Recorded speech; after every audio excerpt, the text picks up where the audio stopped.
रुपए पैसे के ये हाथ लगाते नहीं थे, टच नहीं करते थे। इनका पूरा का पूरा जीवन की जो प्रक्रिया है 2000 संन्यास के बाद में पूरी की पूरी चेंज हो गया।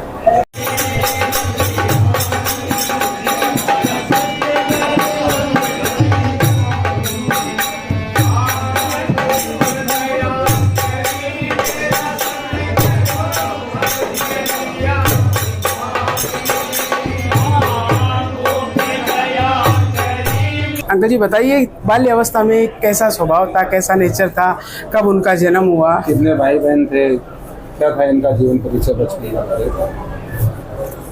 मेरा नाम रामचंद्र नेहरा है। पैतृक घर है इनका और मेरा आसपास में है। विक्रम संवत 2017 भादवा सुदी 10 रविवार को इनका जन्म हुआ था। इनके पिताजी का नाम रूपाराम जी चौधरी था, माता का नाम गौरा देवी। बाल्यकाल में जो नटखट स्वभाव बच्चों का होता है वो इनका रहा, क्यों मेरी उम्र इनसे 20 साल से ज़्यादा बड़ी है। तो इनका जन्म भी मुझे याद है। मैं तो उस वक्त सेना में था, इसलिए मुझे अच्छी तरह से याद है कि इनके जन्म की खुशियाँ हमने पूरे गांव ने बहुत अच्छी मनाई थी। आर्थिक रूप से ठीक ठाक संपन्नता परिवार था। इनके माता पिता का स्वभाव गांव में मिलनसारता का था। इसके परिवार में सबसे बड़ी जो इनकी बहन थी वो पतासी नाम है और शादीशुदा है, अभी नरसास गांव में। इसके बाद में इनके बड़े भाई थे त्रिलोकाराम जी, जो सरपंच भी रहे हैं, आज यहाँ मौजूद हैं। इसके बाद में 2 बहनें और हुई। इसके बाद में महाराज जी का जन्म हुआ था। अभी 2000 तक इन्होंने विभिन्न जो जीवन में जीने के परिवार में रहने के जो कर्म होते हैं वो सारे किए हैं। पहली शादी इनकी हुई, उसे एक संतान भी हुई, लेकिन वो किसी रोग के कारण से इलाज काफ़ी करवाया लेकिन वो रही नहीं। इसके बाद में दूसरी पत्नी इनका हुई, तो वो भी एक एक्सीडेंट, ट्रैक्टर के एक्सीडेंट से हुई। उसमें मैं सबसे पहले चश्मदीद गवाह हुई था, क्योंकि हमारे घर पास में है। तो वो थ्रेसर में आने से उसका पूरा शरीर थ्रेसर में चला गया था। बहुत दर्दनाक घटना थी। उस घटना से ये जसनाथ जी महाराज, जो उस वक्त इनका नाम जोधाराम था, बहुत विचलित हुए। अस्पताल में हमने सीकर पहुंचा दी थी, लेकिन अस्पताल में उसका देहांत हो गया इस तरह से। इसके बाद में इनका तीसरी शादी करने का कोई मानस नहीं था। लेकिन इनकी माता जी थी, वो बड़ी होशियार थी, समाज में बहुत प्रतिष्ठा थी। उन्होंने तीसरी शादी फिर करी, वो आज भी मौजूद है, शायद यहाँ आई भी होगी। लेकिन ये उस वक्त विरक्त हो चुके थे इस सामाजिक जीवन से।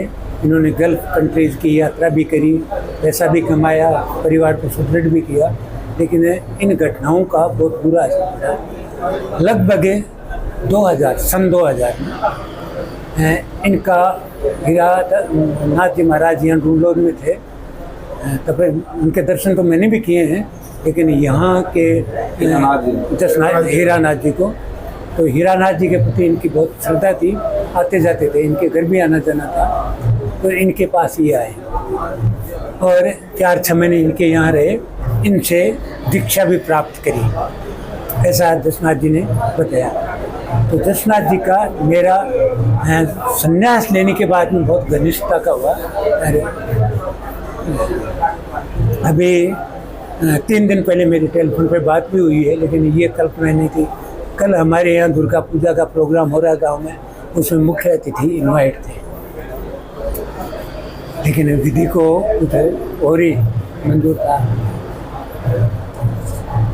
इनकी डेथ साइलेंट अटैक से हुई जी, हार्ट अटैक से नहीं, ऐसा नहीं है। हमारे साथी भी सारे कह रहे हैं, लेकिन हार्ट अटैक में अभी करीब 1-1.5 साल पहले छल्ले वगैरह डलवाए थे, शिकायत थी।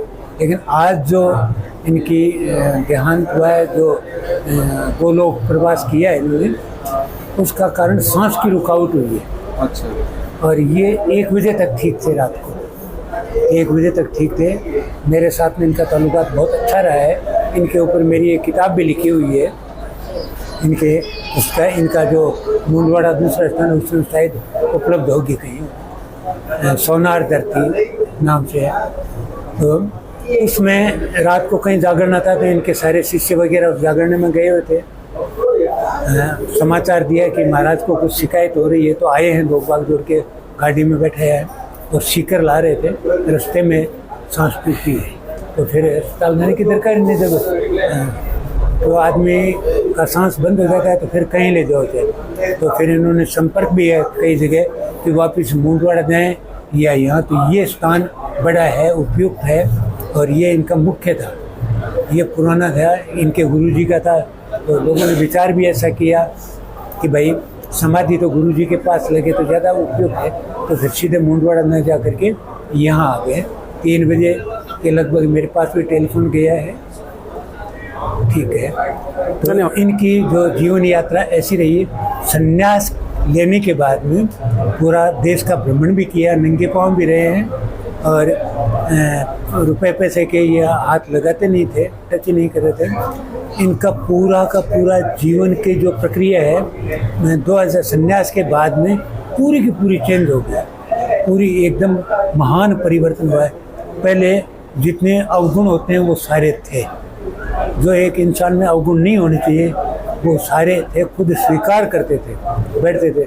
मैंने तो कई दफ़ा हम काफ़ी नज़दीक रहा कि महाराज जो हुआ है वो हुआ है, कि उनको के छुपाने के क्या फ़ायदे हैं। तो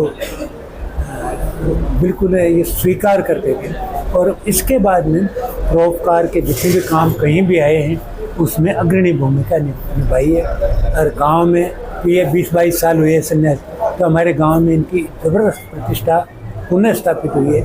आज हमारे गांव के परिवार के नहीं, मेरे ख्याल से 100-150 आदमी हैं, अलग अलग गाड़ियों से हैं। तो रात को शुरू हो गए थे, तो रात को जब 3 बजे मेरे पास आ गए तो हम सोशल मीडिया आजकल है, इसके ऊपर मैसेज लग गए। धन्यवाद।